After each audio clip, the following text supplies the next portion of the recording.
podcast.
Allô?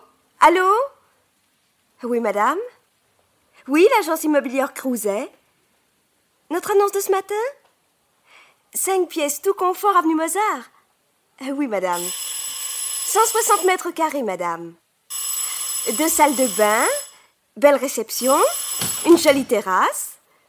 Oui, madame. Agence immobilière Crouzet, je vous écoute. Le prix? 45 millions. 2 pièces sur cour dans un immeuble ancien mais bien entretenu. Je regrette. Que recherchez-vous exactement? Ah, mais je peux vous faire visiter, madame. Voulez-vous que nous prenions rendez-vous? C'est d'accord, vous pouvez compter sur moi. Je vais faire une sélection parmi les affaires susceptibles de vous intéresser. Demain matin à 9h. Bon, c'est noté. Au revoir, madame. Ah, vous préférez m'appeler vous-même? Entendu. Vous demanderez madame Le Floch. Si je suis absente, la secrétaire me transmettra votre message et je prendrai contact avec vous. Alors, c'est calme, on dirait. Rien d'intéressant? Oh, quelques visites pour demain, monsieur Crouzet. Tiens, tout le monde est parti? C'est vrai qu'il est déjà 7h30. Eh bien, à demain. Bonsoir. À demain. À demain, monsieur Crouzet. Bonsoir, monsieur Crouzet. Dis-moi, Jacqueline, puisque nous sommes seuls, je voudrais bien savoir où tu en es. Où j'en suis? Rien ne s'arrange, Irène. Tout va mal, de mal en pis. Entre Jérôme et toi? Quand ça va mal, il ne peut évidemment s'agir que de mon mari. Enfin, lui as-tu parlé? As-tu mis les points sur les i? Ma pauvre Irène. Ah, si tu crois que c'est facile de parler à Jérôme. Il faut d'abord qu'il soit dans un de ses bons jours, ce qui est rare. Mais en plus capable d'écouter, ce qui est plus rare encore. Il continue à boire? Plus que jamais. Quand je rentre chez moi, comme je vais le faire tout à l'heure, la première chose que je vois, c'est sur la table le verre et la bouteille. Devant le verre, mon mari. Le regard éteint ou l'œil mauvais. Tout dépend du niveau de la bouteille et de la façon dont il a supporté sa dose. Oh, ça ne peut plus durer. Tu ne mérites pas ça. Enfin, pourquoi as-tu épousé Jérôme? C'est simple, je l'aimais. Au début, c'était vrai, ou je l'ai cru. Quand on s'est trompé à bloc, il arrive un moment où l'on croit avoir eu raison. Mais lui? Je lui plaisais, physiquement, mais moralement aussi, parce que je suis forte. Jérôme a toujours été faible. Maintenant, il s'avachit. Pourquoi suis-je devenue négociatrice en appartement? Pour la raison très simple que les vagues affaires dont il s'occupe ne le conduisent à rien et qu'il aurait déjà bu la tasse si je n'étais là pour lui maintenir la tête hors de l'eau. Ah, laisse-le donc couler. Ça sera tellement plus simple. Bien sûr, mais je ne veux pas couler avec lui. Avant, il faut lui faire lâcher prise. Donc, que nous nous séparions. Eh bien alors? Eh bien, dès que je lui parle divorce, il voit rouge. À moins de faire celui qui ne comprend pas.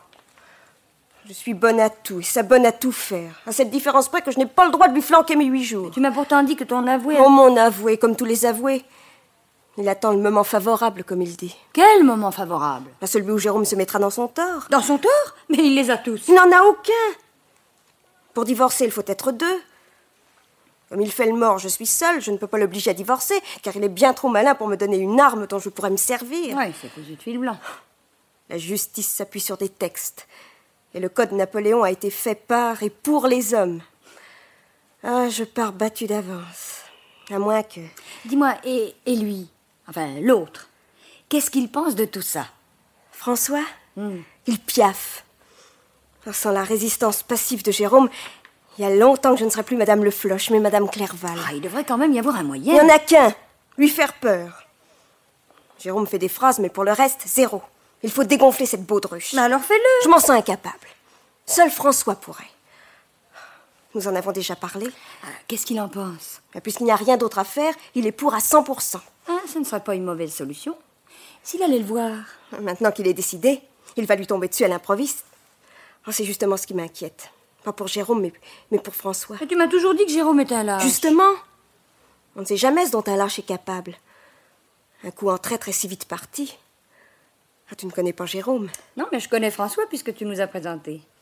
Je ne crois pas qu'il soit homme à se laisser faire. À propos, ce soir, je dîne avec François chez Germaine. Germaine, la belle-sœur de François? Exact. Aucun problème de ce côté-là. Hein. Aucun problème, heureusement. Germaine est très compréhensive et très chic avec moi. On s'entend si bien toutes les deux que je me sens adoptée. Allons, et bien tant mieux. Des sentiments tout simples. Oh, c'est bien reposant. Elle a eu de la chance, moi aussi. Tant mieux. Enfin, tu souris. Bravo. Je serais beaucoup plus décontractée s'il ne fallait que je passe maintenant chez moi. Il faut que je parle à Jérôme. Seulement voilà. Sera-t-il en état de m'écouter?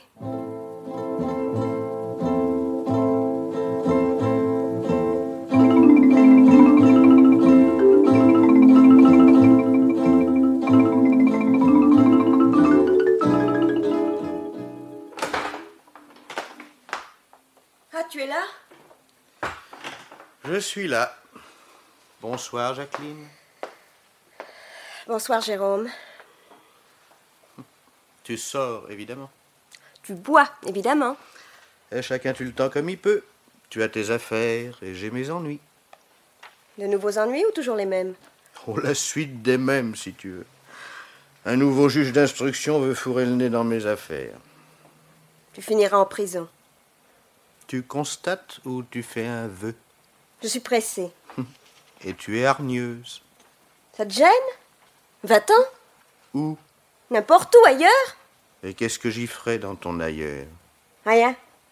Exactement ce que tu fais ici. Ça ne te changerait pas. Oh, ma toute belle, tu me déçois. Sans aller jusqu'à dire que je suis un mari complaisant, reconnais que je suis un mari facile. Tu sors, je ne te demande même pas qui t'a invité. Remarque, je ne te le demande pas parce que je le sais. Ton François se languit de toi, tu vas retrouver ton François. Quoi de plus naturel, hein? Donne-moi cette bouteille, Jérôme. D'abord, elle est presque vide, ensuite il y en aura d'autres. Enfin, qu'il en soit fait cependant selon ta volonté. Jérôme, Présent. es-tu en état de m'écouter? On ne peut plus en état. Fin prêt. Vas-y, ma toute belle, à défaut de mieux, je vais boire tes paroles. Ne fais pas le clown, Jérôme. Je t'ai dit, je te répète que je veux divorcer. Tu veux divorcer? Mais comment donc? Comme si on faisait toujours ce qu'on veut dans cette chienne d'existence. Mais qu'est-ce que tu vas lui donner à bouffer à ton âne d'avoué? Hein? L'avoine du mien est meilleure. Primo, adultère. Bon, je n'entretiens pas que je sache de concubine au domicile conjugal. Et si tu te conduis en gourgandine folle d'un corps d'ailleurs parfait, c'est ton affaire et non la mienne. Écoute, jamais, Jacqueline, non, tu m'entends bien, jamais tu n'obtiendras le divorce sous le fallacieux prétexte qu'il te plaît de me faire cocu. Jérôme! Ne coupe pas le fil de mes pensées, veux-tu? Comme on le dit en termes juridiques, pour ce qui est de l'adultère, Tintin. Secondo, je n'ai jamais été condamné à une peine afflictive ou infamante. Les quelques non-lieux que la justice m'a décernés l'ont été en hommage à mon intelligence. Il faut croire que ces fois-là, le ministre manquait de décoration.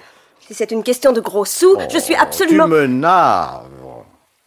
Positivement, tu me navres. L'argent ne m'intéresse pas. Mais tu t'intéresses à celui des autres puisque tu vis à mes crochets. Bon, admettons, si tu y tiens, que je me débrouille pas trop mal et que je sache nager. Comme tous les macros. Oh, le vilain mot. Que tu es parfois décevante. Écoute, Jérôme, d'une façon ou d'une autre, il faut s'en sortir. Si je te quitte définitivement, je te Tu promets... réintégreras le domicile conjugal entre deux gendarmes. Il faut bien que la maréchaussée se rende utile de temps à autre. Mais tu ne peux pas me garder prisonnière malgré moi. Mais tu es libre, mon amour. Libre de tout, absolument de tout. Sauf de me quitter. Je pars, Jérôme. On ne discute pas avec un fou. Ton François t'attend. On ne peut rien me cacher. Il m'attend chez sa belle-sœur. Mais tu n'as pas besoin de te changer. Il te prendra comme tu es. C'est bien assez bon pour lui. Tu deviendrais jaloux par hasard? Ah, ce serait trop drôle. Non, je ne suis pas jaloux. Je ne suis pas jaloux. Je sais seulement que je n'aime pas trop ce genre de sous-location. Mais je n'aime pas non plus qu'on me laisse tout seul, comme un rebut. C'était pas ma vocation, si tu veux tout savoir. Ta vocation. La voilà, le gros rouge. Amuse-toi bien.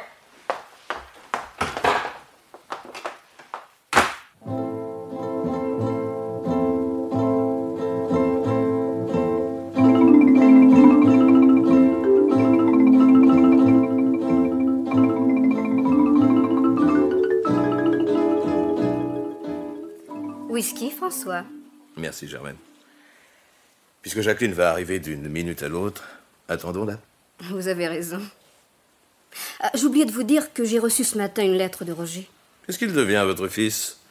Voilà des semaines qu'il me laisse sans nouvelles. Sans nouvelles? Oui. Oh, ce n'est pas bien, ça, pas bien du tout. Comptez sur moi, je lui dirai. Vous savez comme il est, toujours dans les nuages, tête folle. Justement, il faudrait que ça change, dans son propre intérêt. Que ça change? Eh oui. J'ai toujours fait ce que j'ai pu pour lui, vous le savez. Non, je le sais, François. Je ne demande qu'à continuer. Mais seulement s'il y met du sien. Il était un peu patraque ces temps-ci. L'abus des bains de soleil, je suppose. Non, parlons sérieusement. Je pense à son avenir, dont il semble assez peu se soucier. Le neveu à son oncle, c'est pas une situation, ça je l'admets. Je vais bien le prendre avec moi dans mes affaires, mais à la condition expresse qu'il consente à travailler, au lieu de se retirer sur la côte en dilettante. Mais ce petit a une véritable passion pour vous, François. Vous êtes son Dieu. Je suis peut-être son Dieu, mais le petit, comme vous dites, à 25 ans, il commence à monter en graine, Oh, le alors, ne petit. soyez pas trop sévère. Non, c'est pour son bien. Et pour le vôtre, Germaine. S'il ne fait pas son trou maintenant, après, ce sera trop tard. Vous avez raison, comme toujours. Je vais lui passer un bon savon et lui dire de prendre immédiatement contact avec vous. Ah, c'est Jacqueline. Ne vous dérangez pas, je vais ouvrir.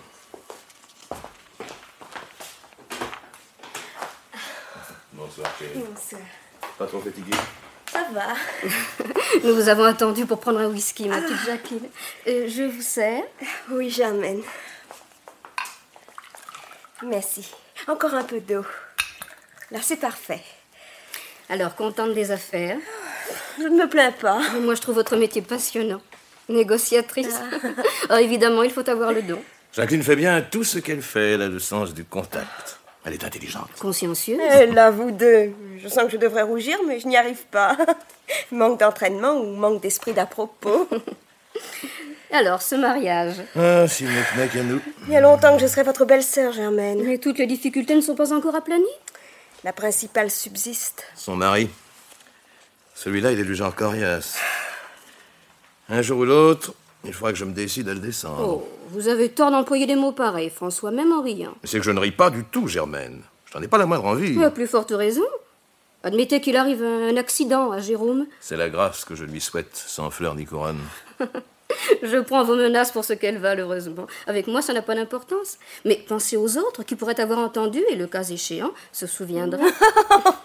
Ah, nous n'en sommes pas là, Germaine. Jérôme, à part son foie, se porte comme un charme. Quant à François, la manière forte n'est pas son genre. Il existe d'autres moyens plus subtils d'évincer mon mari. Vous voilà rassuré, j'espère. Non, tout à l'heure, je forçais la note. Mais vous ne comprenez pas toujours très bien la plaisanterie. C'est possible. C'est même certain, puisque vous le dites. Sans doute vieillissez-vous mieux que moi, ou moins vite, ce qui revient au même. Depuis que j'ai perdu mon mari et que votre femme est morte, la seule famille qui me reste, c'est vous, François. Nous vous devons tellement, mon fils et moi. Laissons, Germaine. Ce que j'ai pu faire ne mérite pas qu'on s'en souvienne. Nous vous devons tellement que tout ce qui peut menacer votre bonheur m'inquiète et m'affole. Oh, vous êtes gentil. J'essaie surtout de voir clair. Et voyant clair, je fais, s'il le faut, la part du feu. Reconnaissez comme moi que ce Jérôme n'est pas bien gênant. Pas bien gênant? Oh, elle est sévère, celle-là. Surtout venant de vous, qui êtes, passez-moi l'expression, plutôt à cheval sur les principes. Pour les principes, il faut en prendre et en laisser. Ce qui était impensable au temps de notre jeunesse l'est beaucoup moins aujourd'hui. Ainsi, par exemple, Jacqueline est votre maîtresse, et je l'admets. Ah, c'est encore heureux. Vous dites que je suis à cheval sur les principes, mais c'est vous qui montez tout de suite sur vos grands chevaux. Jacqueline, et je l'en félicite, a dit la vérité à son mari pour qu'il en tire des conclusions qui nous semblaient évidentes.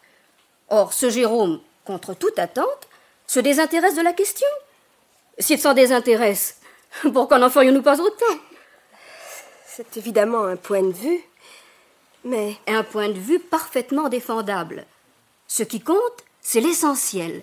Et l'essentiel, c'est votre amour. Quant au reste... Il va falloir quand même régulariser. Ce serait évidemment préférable, quoique... C'est préférable, à tous les points de vue. N'exagérons pas. François. Oui, ma chérie. Je crois qu'il vaudrait mieux... Oui, c'est également mon avis. Vous comprenez, Germaine? Eh bien voilà, nous sommes en décembre. Et bien sûr, nous sommes en décembre, et alors? Et alors? C'est pour juillet, l'événement. Pour... Oh. Eh bien, si je m'attendais, je tombe des nues. Contente? Quelle question! Ravie! Ce qui ne m'empêche pas de tomber des nues. Il va falloir que j'annonce la nouvelle à mon fils. Comment vais-je m'y prendre? C'est facile, écrivez-lui. Oh, facile, facile.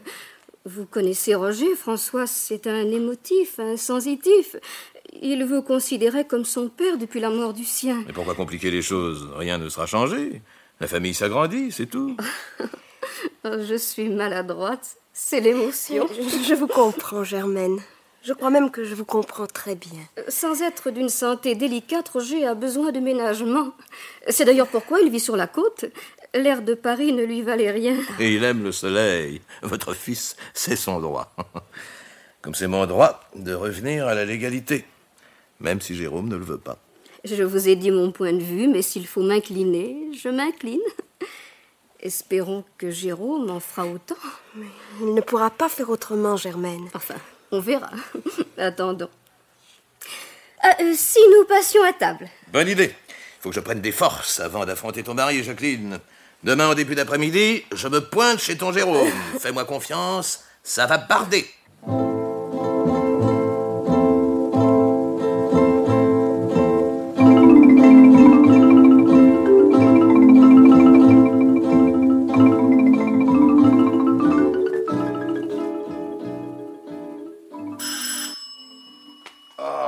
Impossible d'être tranquille dans cette maison.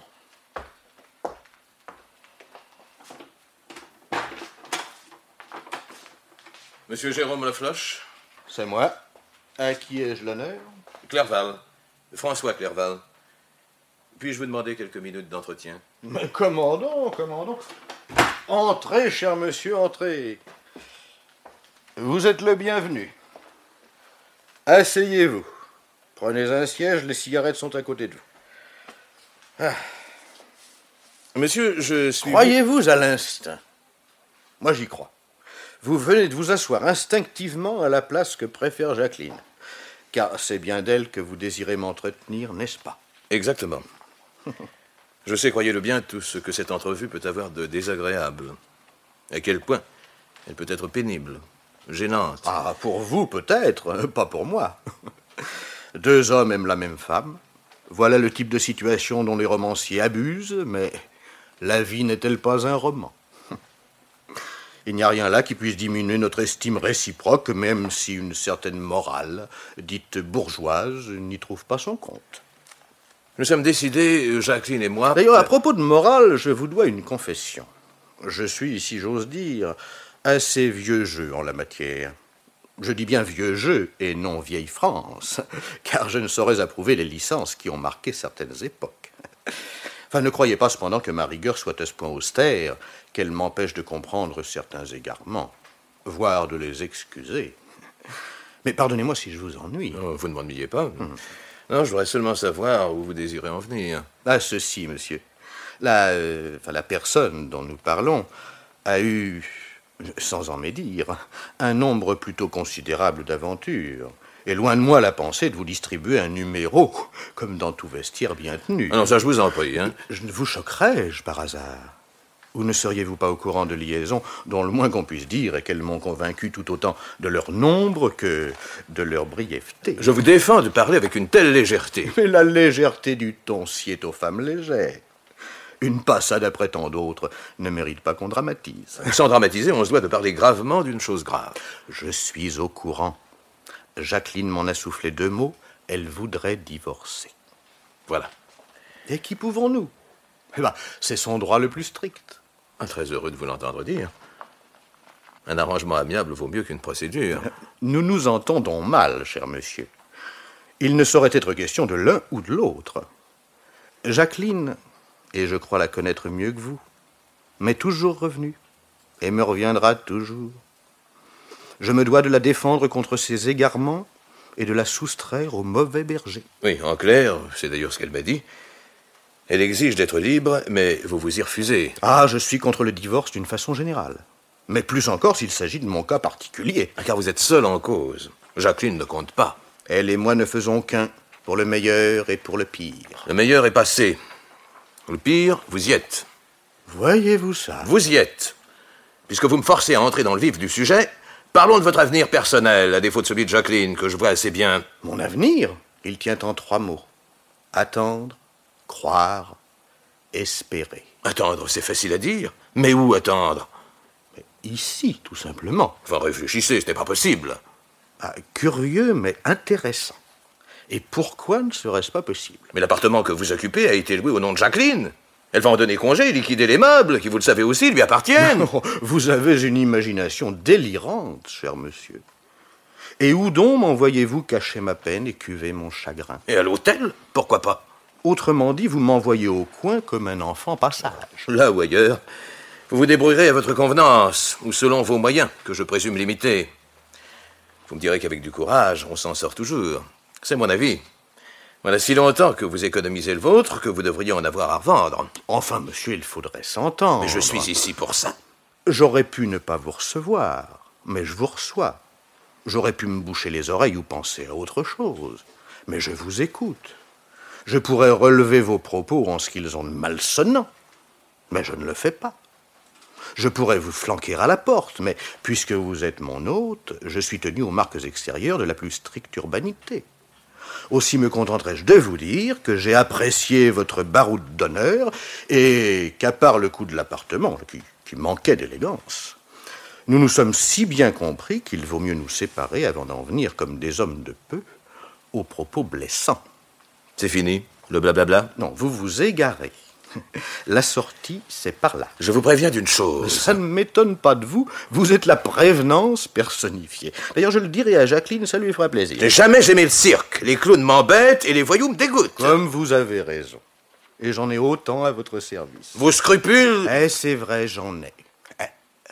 Je suis inconscience. Vos scrupules, je vous les achète, avec votre conscience par-dessus le marché. Quant à votre morale... Ah, la morale n'a pas de prix. C'est bien pourquoi je vous en offre un prix inespéré.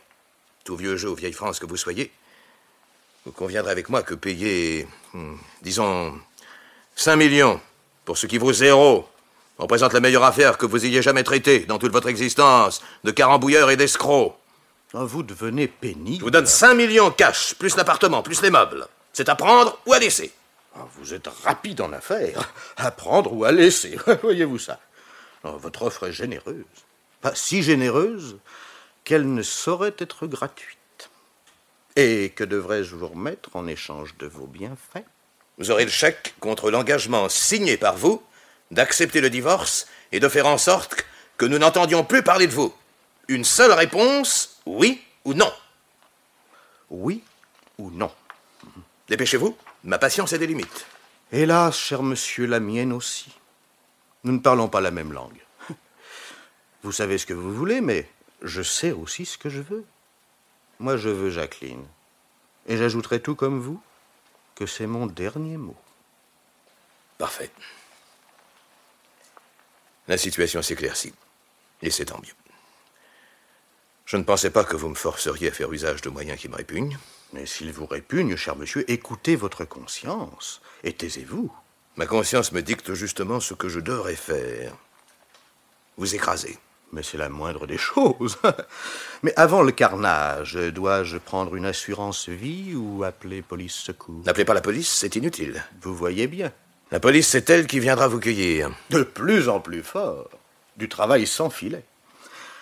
Tenir à son épouse légitime est donc un délit? Vous en avez d'autres à votre actif. Grâce à certaines indiscrétions, j'ai pu constituer contre vous un dossier suffisant pour vous envoyer en correctionnel. Escroquerie, abus de confiance, traite de cavalerie, chèque sans provision. Vous n'y couperez pas de quelques années de tôle. Vous êtes épuisant à toujours bluffer. Non, changez de disque. Le voilà, le disque. Affaire Normand. L'Omnium Central. Affaire Le Sage. Société de distribution. Ça vous suffit? Les plaintes seront déposées sous 48 heures. Tous ces gens vous en veulent à mort, au nom justement des immortels principes qui sont les vôtres. Mais imbécile, triple idiot. Vous serez bien avancé après. Et comment? Jacqueline tiendra son motif de divorce. Nous n'en demandons pas plus. Vous permettez?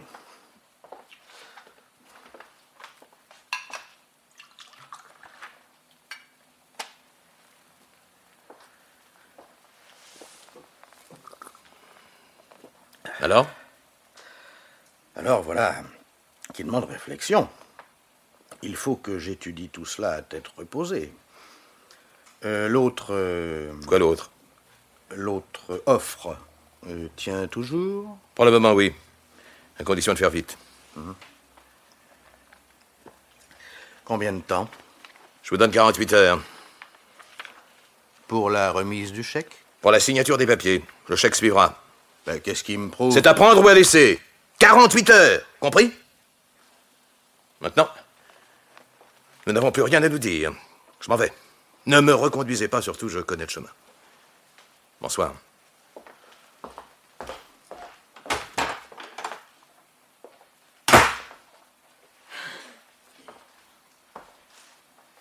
Eh ben... Et Jacqueline est une belle garce. Et son Jules un rude salaud.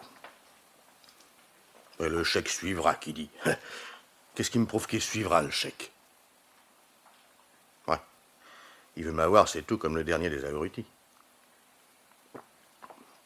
Non, sans blague. Ça, on ne me vire pas comme ça, moi. Ça serait trop facile. Là, il va y avoir du sport. Et la suite, les menaces, je m'en fous. Ça, c'est du vent, c'est du bidon. Non, c'est Jacqueline que je veux. Je la garde. Et je la garderai par tous les moyens. Par tous les moyens.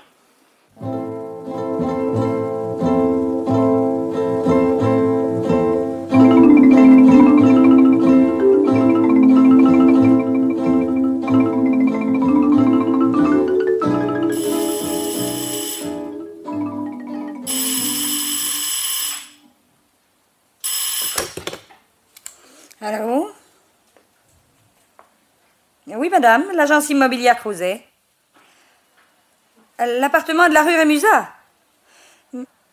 Voyons, de quand date l'annonce? Ah oui. Je regrette, madame, il est vendu. Mais que cherchez-vous exactement? Vous rappellerez plus tard. Eh bien, comme vous voudrez, madame. Au revoir, madame.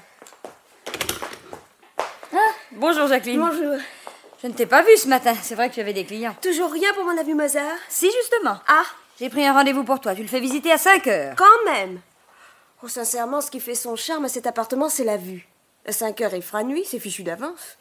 À moins que je puisse faire reporter demain matin. Ah, impossible. La cliente que j'ai eue au bout du fil est de passage à Paris entre 2 trains. Oh. Elle m'a téléphoné en débarquant. Ce soir, elle sera repartie. Oui, pas dans ces conditions, évidemment. J'attends la cliente devant l'immeuble. Non, directement à l'appartement. Tu as le nom de la cliente et son numéro de téléphone? Bien sûr, tout est noté sur ton cahier. Elle est descendue dans un hôtel près de la gare de Lyon. Un hôtel? Oh, je l'appelle pour confirmation, c'est plus prudent. J'ai pas envie de manger du lapin, figure-toi.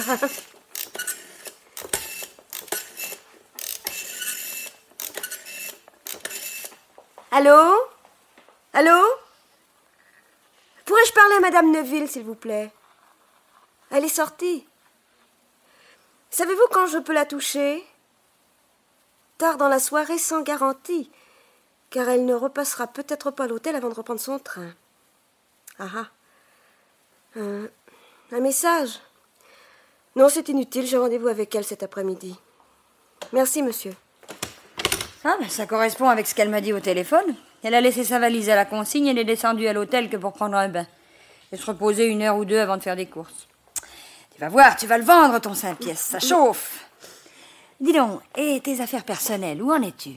Jérôme, d'après François, serait neutralisé. Je l'espère sans en être sûre.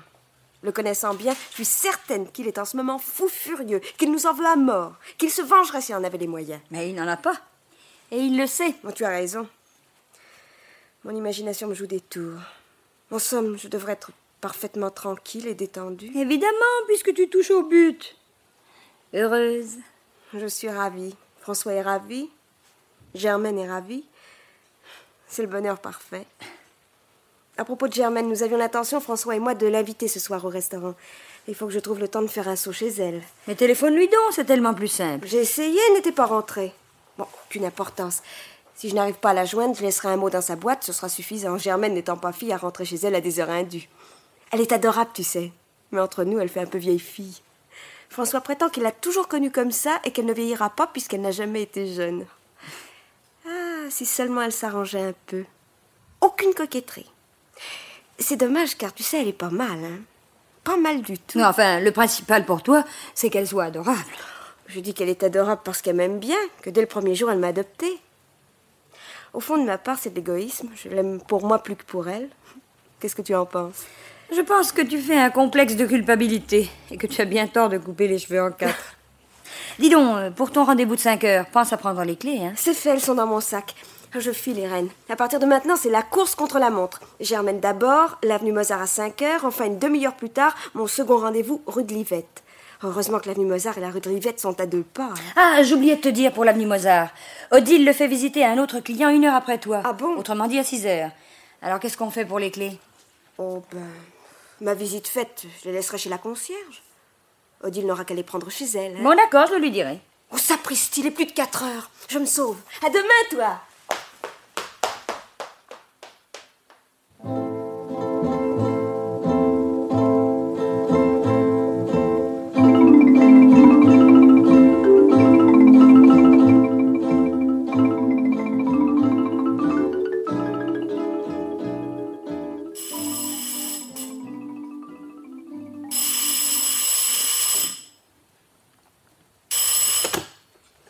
Allô, j'écoute. Oui, madame, je suis au courant. Avec madame Le Floch. Vous avez rendez-vous rue de Livette à 5h30. Ah, c'est étonnant. Mais elle ne va sûrement plus tarder. Je vais essayer de la joindre et je vous rappelle. Vous me téléphonez de chez la concierge. Entendu, oui. Comptez sur moi, c'est une affaire de quelques minutes. Qu'est-ce qui se passe, Irène? Oh, rien de grave, monsieur. Jacqueline Le Floch avait 2 rendez-vous, l'un avenue Mozart à 5 heures, l'autre à 5h30 rue de Livette. Oui. Et la cliente de la première visite est accrochée par l'appartement, ou alors, comme beaucoup, elle raconte sa vie. En tout cas, l'autre cliente fait le pied de grue chez la concierge de la rue de Livette depuis un bon quart d'heure. Elle n'est pas bonne. Hein. Ah, on va alors appeler l'avenue Mozart. Il y a le téléphone dans l'appartement. Mais c'est ce que j'allais faire, et ensuite je rappelle la rue de Livette. Hein.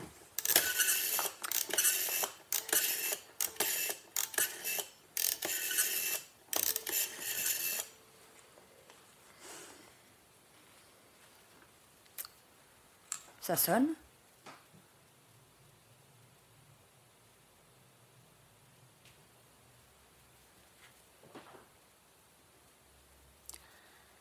Ça sonne, mais personne ne répond. Attendez un peu avant de raccrocher.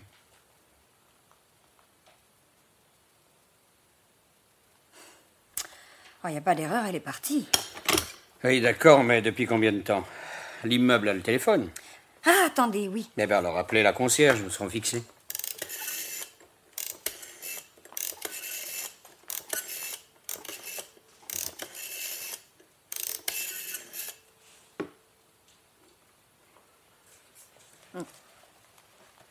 Auteuil 2087?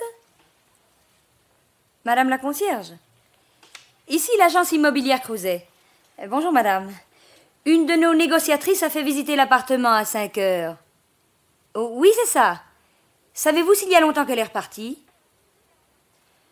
Elle devait vous laisser les clés pour une autre négociatrice qui fait visiter à 6 heures. Oh oui, je comprends. Eh bien, tant pis. Excusez-nous de vous avoir dérangé. La concierge était dans sa cuisine. La cuisine donne sur la courette intérieure. Elle n'a rien vu. Alors, rappelez la rue de Livette. Si ça se trouve, elle y est.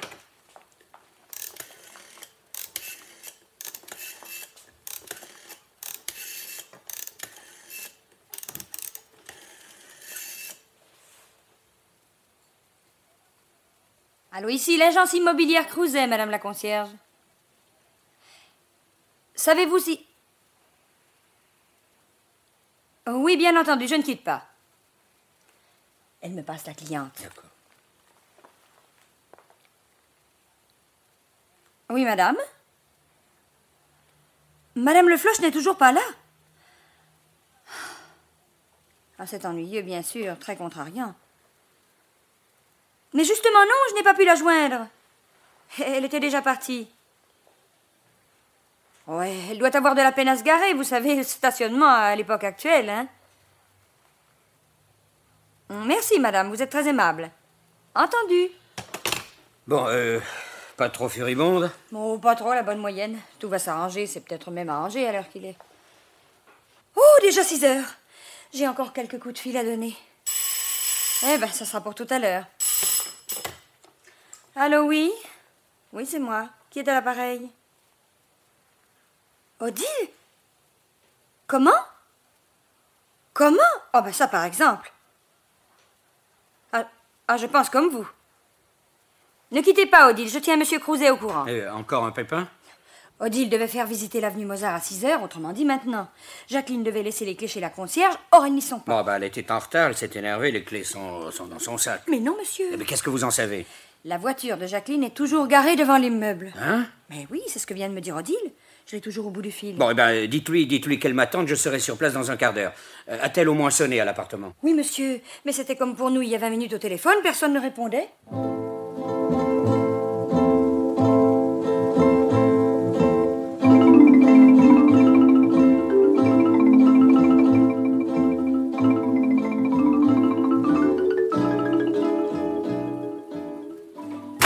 Ah, Irène, vous êtes encore là, tant mieux. Non, j'étais inquiète pour Jacqueline, monsieur, alors j'ai préféré vous attendre à l'agence. Rien de grave. Vous avez retrouvé Jacqueline? Oui, Où était-elle? avenue Mozart, dans l'appartement qu'elle devait faire visiter. Morte. Oh, c'est pas possible. Et une balle dans la tête. Jacqueline? Le commissaire est sur place, il a procédé aux premières constatations avant l'arrivée des services de l'identité judiciaire. Nous allons le voir arriver à l'agence d'une minute à l'autre. Mais enfin, pourquoi ce crime? Mais pourquoi? Son sac était à côté d'elle, mais rien ne semble avoir disparu. Alors c'est incompréhensible, nous sommes tous d'accord, mais ça ne nous mène nulle part. Il y a un assassin, c'est la seule chose certaine. Mais le meurtre est inexplicable, à moins qu'il ne soit l'œuvre d'un fou. Il y a des pyromanes, des éthyliques, des sadiques un peu partout, mais ils ne s'attaquaient pas jusqu'ici à l'immobilier. Il faudrait qu'on mette la main sur ce type et que ça ne traîne pas. Le crime d'un fou. C'est l'avis du commissaire? À première vue, oui, en attendant les résultats de l'enquête. C'est pour l'enquête que le commissaire va venir à l'agence? Mais pourquoi d'autre voudriez-vous que ce soit? Il veut vous interroger. Mais je ne sais rien, moi, absolument rien. Non, mais ce n'est rien. Calmez-vous, tenez. Attention, voilà qui arrive. Entrez, je vous en prie, monsieur le commissaire, nous vous attendions. Mademoiselle. Irène Vernac, commissaire. Très bien, très bien. Vous êtes négociatrice à l'agence? Oui, commissaire. Bien. D'après ce que m'a dit votre directeur, Madame Le Floch était votre amie. Nous sympathisions, oui. Eh bien, quand deux femmes sympathisent, elles se font des confidences. Que savez-vous de Madame Le Floch? Ses affaires s'arrangeaient. Ah, quelles affaires? Elle allait divorcer. Oui, c'est un point de vue qui en vaut un autre. Ah, donc, son ménage... Elle allait mal. Mais son mari refusait de lui rendre sa liberté. Elle était quand même sur le point de l'obtenir et de refaire sa vie. Quand on refait sa vie, c'est généralement avec quelqu'un. Donc, avec qui? Avec qui, le savez-vous? Elle était fiancée avec Monsieur Clerval.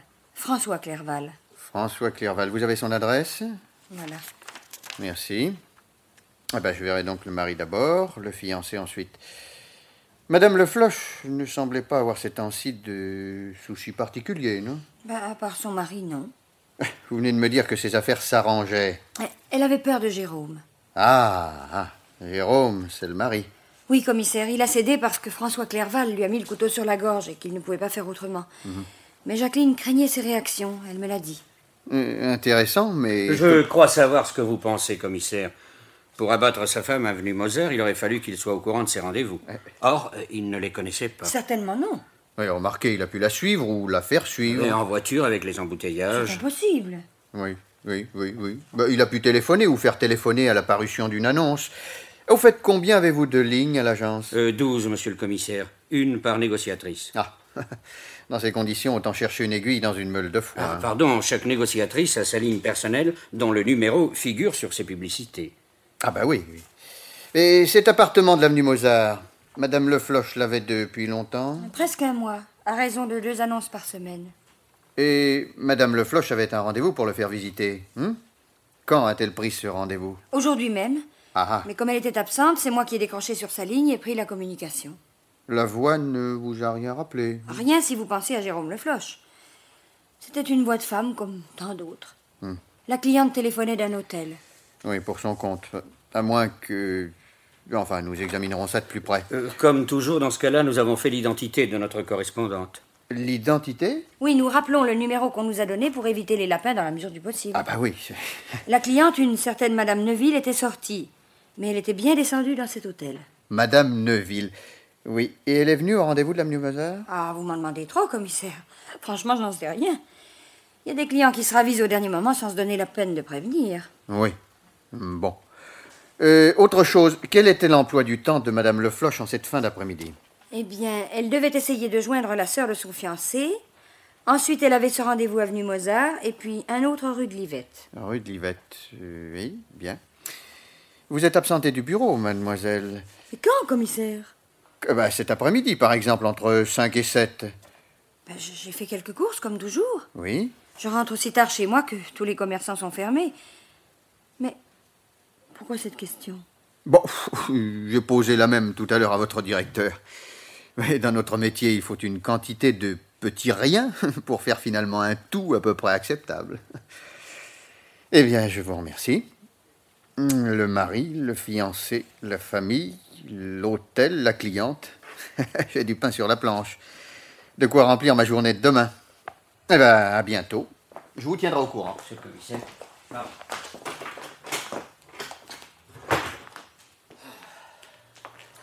Je ne l'aime pas, ce commissaire. Il a une façon particulièrement déplaisante de vous regarder en posant des questions stupides. Rentrez chez vous, Irène. Reposez-vous, vous en avez besoin. Demain, ça ira mieux, hein?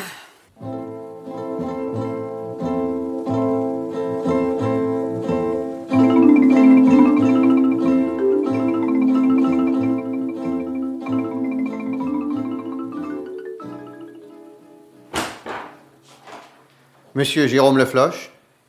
Oui, c'est moi. Qu'est-ce que vous voulez? Commissaire Lavergne. Oh, salaud! Voilà un accueil qui mérite une justification. Entrons chez vous, d'accord? D'accord ou pas, avec vous autres, c'est toujours la même musique.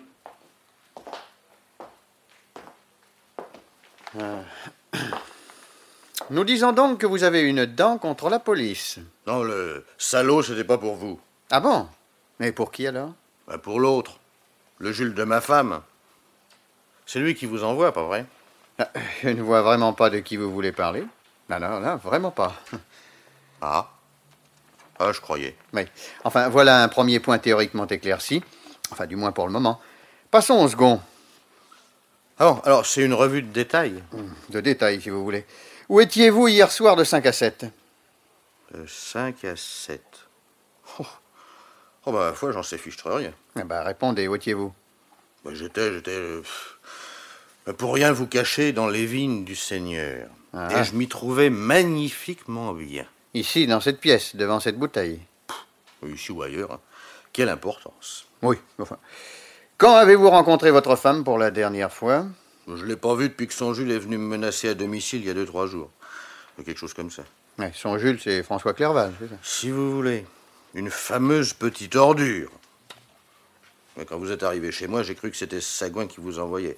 Enfin, puisque c'est pas le cas, bon, tirons un trait. C'est ça. Alors, pouvez-vous me dire ce qui me vaut l'honneur de votre visite? Madame Le Floch. Ta la garce. Ah, celle-là, depuis qu'elle s'est mise dans la tête de m'embêter. Eh bien, elle vous ennuiera plus. Elle est morte. On l'a assassinée hier soir. Qu'est-ce que vous dites? Je vous dis qu'on l'a tuée. Bon Dieu. Qui? Ah, ça, je compte sur vous pour me l'apprendre, figurez-vous. Oh, Jacqueline. Oui, non, je vous en prie, laissez cette bouteille. Jacqueline! Non, pas de sensiblerie, allons. D'ailleurs, le ton n'y est pas. Vous vous détestiez tous les deux. Oui, maintenant, je sais plus. Vous étiez sur le point de divorcer. Oui, on était sur le point. C'est pourtant vrai. Alors? Ah, alors, je sais pas. Non, Jacqueline morte, moi, les choses m'apparaissent plus du tout sous le même angle, je les vois plus de la même façon. Non, vous pouvez pas comprendre, mais moi, je me comprends. Ouais. Vous maintenez que vous étiez ivre? Oui. Donc, pas d'alibi. Ah, c'est malheureux pour vous. Bon. Moi, vous savez, de toute façon, j'étais un homme fini. Hein? Alors, un peu plus, un peu moins. Un peu plus tard, un peu plus tôt. Oh non, un crime passionnel, ça se défend. Avec un bon avocat, on s'en tire. Mais j'ai pas besoin d'avocat puisque j'ai pas tué Jacqueline. Ah, ça, j'aurais pu le faire. Ça, remarquez ça. On a fait trop voir. Mais je l'ai pas tué. Peut-être que j'aurais dû. Est-ce qu'elle avait des ennemis? Comment je pourrais le savoir? Elle me disait rien de ses affaires. Quand nous ouvrions la bouche, c'était pour nous lancer des injures à la tête. Ah, des ennemis, ça...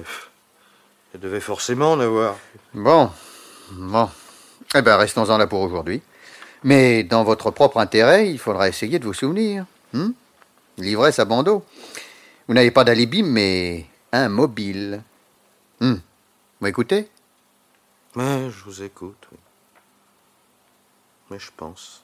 Ah, on peut savoir à quoi vous pensez? Je pense que vous perdez votre temps, commissaire. Cherchez ailleurs.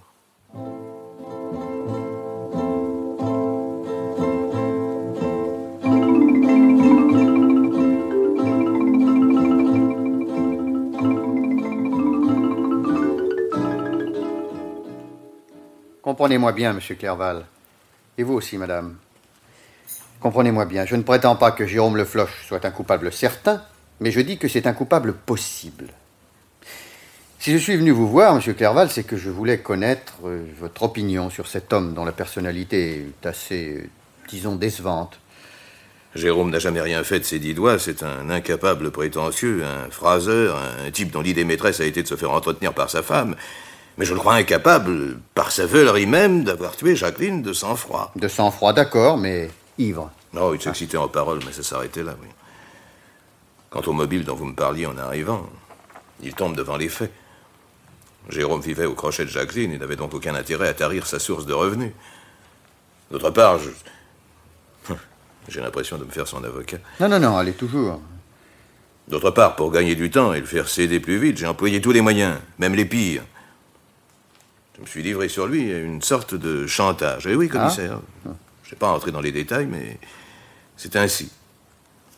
Jérôme devait toucher un chèque substantiel en échange d'une certaine signature. Jacqueline disparut.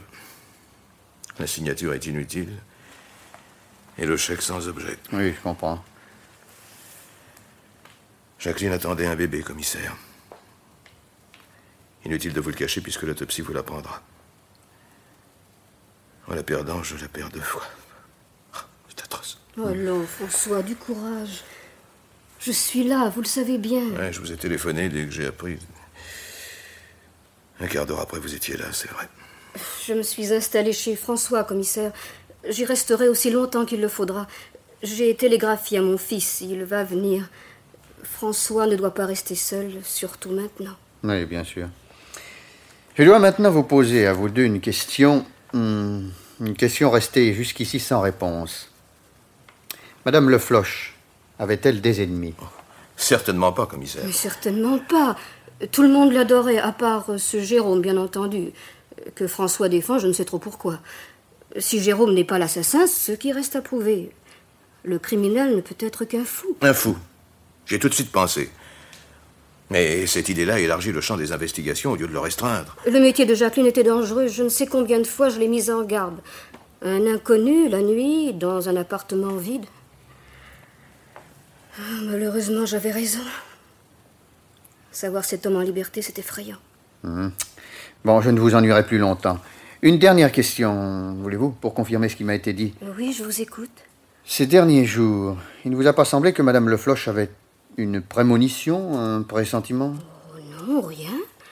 Elle était comme d'habitude, aussi droite, aussi lucide, aussi gaie. Mais hier, comment était-elle? Je n'en sais rien, commissaire, je ne l'ai pas vue. Vous n'avez pas vu. Elle n'a pas essayé, par exemple, de vous joindre au téléphone? Oh non, commissaire. Ah. Vous ne pourriez pas en jurer. Admettons, c'est une simple hypothèse qu'elle ait essayé, mais que vous soyez sorti. Je ne suis pas sortie de toute la journée, commissaire. Sauf le soir, pour rejoindre François. Depuis, je ne suis pas rentrée chez moi.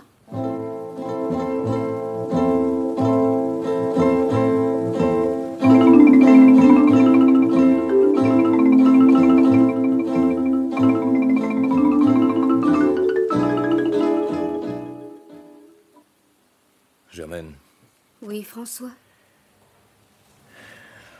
Je me demande à quoi rime ce coup de fil du commissaire Lavergne. Il me demande si je me sens mieux et si vous êtes toujours chez moi pour me tenir compagnie. Après quoi, il m'annonce qu'il fait un saut ici, puis il raccroche. Qu'est-ce que ça veut dire? Oh, pourquoi êtes-vous si nerveux? Il fait son métier, voilà tout. Quand il sera sur une nouvelle affaire, il nous laissera tranquilles. C'est une question de temps et de patience.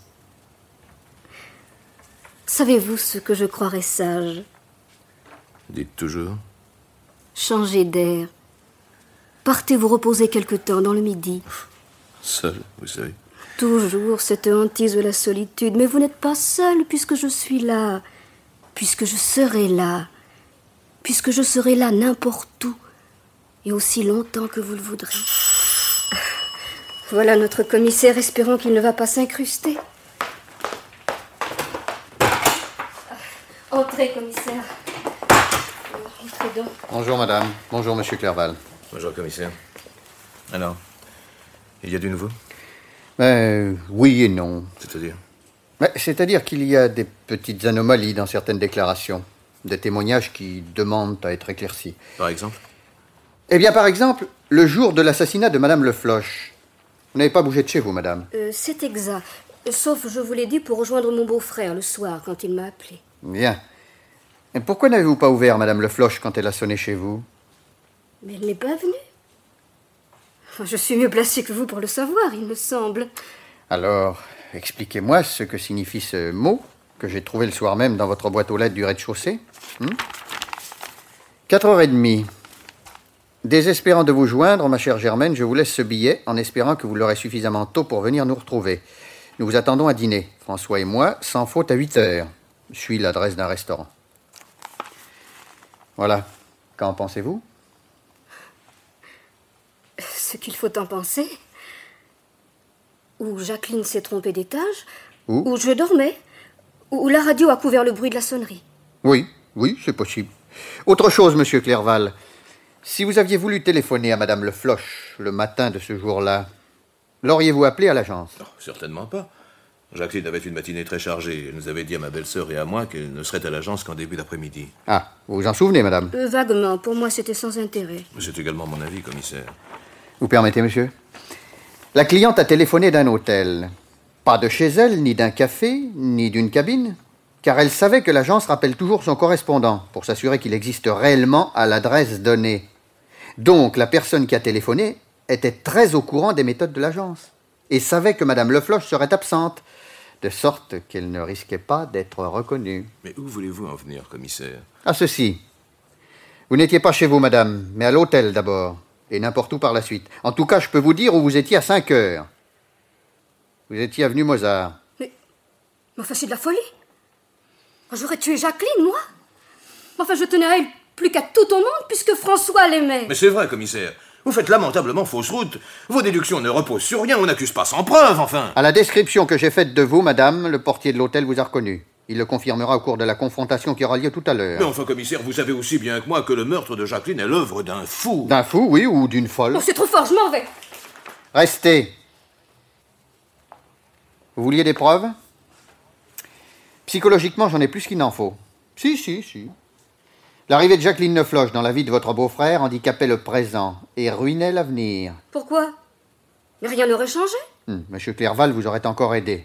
C'est à peu près certain, mais l'héritage vous échappait. Nous avons pratiquement le même âge, c'est stupide. Aussi n'est-ce pas à vous que vous avez pensé, mais à votre fils. C'est pour lui, uniquement pour lui, que vous avez tué. Je vous défends de prononcer un C'est tel... pour lui, uniquement pour lui, que vous vouliez vous faire épouser. Et c'est à cause de lui, uniquement à cause de lui, que Jacqueline Lefloche devait être abattue. J'aime mon fils, c'est vrai. Plus que tout. Je ne croyais pas qu'un jour on me le reprocherait. Vous permettez, commissaire. Je vous en prie. Ensuite, j'aurai 2 mots à vous dire. Je vous jure que ça ne traînera pas. Oui? Comment? Mais... Quand? Oh. Oui, comptez sur moi, ça sera fait. Vous aviez à me parler, monsieur, je vous écoute.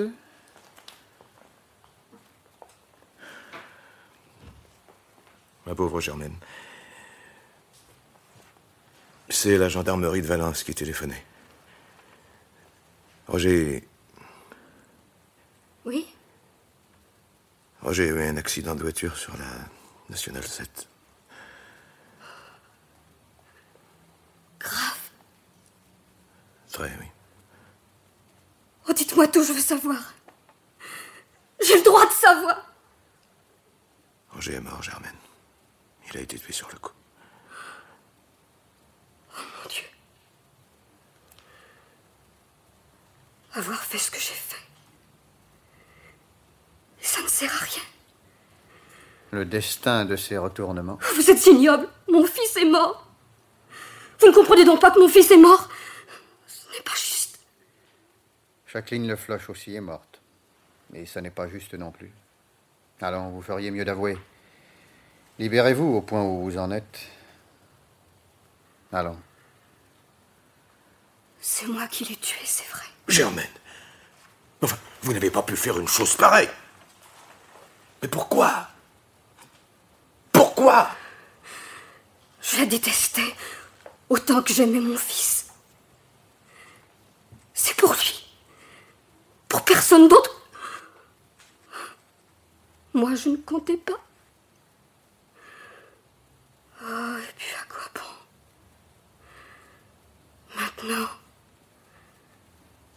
Maintenant, plus rien n'a d'importance. Passez un manteau, madame. Je vous emmène. Voilà, commissaire, je suis prête. Mais avant de partir, François, oh, je vous en prie. On vous a bien dit, n'est-ce pas, qu'il n'avait pas souffert.